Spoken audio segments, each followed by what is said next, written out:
Hello friends, welcome to a new lecture today. In this lecture, we are going to learn about all the medico-legal and anthropological aspects which are involved in the bone, long bones. So medico-legal and anthropological aspects involved in the long bones include, first, whenever you find a skeleton, anywhere, then they will bring the skeleton to the forensic department. In forensic department, they will examine the bone to determine whether those bones are human bones or they are the bones of other animals.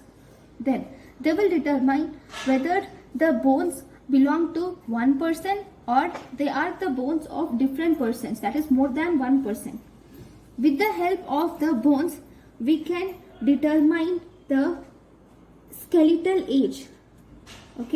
We can determine the skeletal age with the help of the bones. So how do you determine the skeletal age? With the help of bones.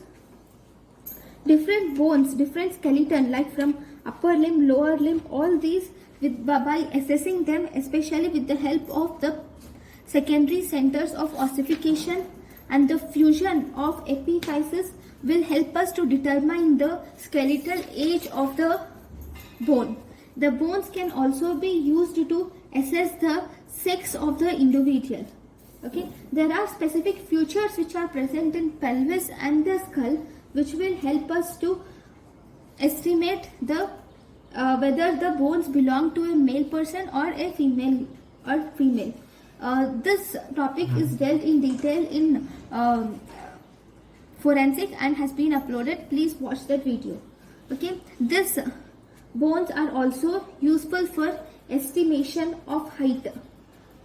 With the help of individual bones or with the help of all the bones, we can estimate the height. And these bones are also used for estimation of race. There are several formulas and everything which are dealt in forensic medicine. Thank you guys for watching my lecture. Thank you.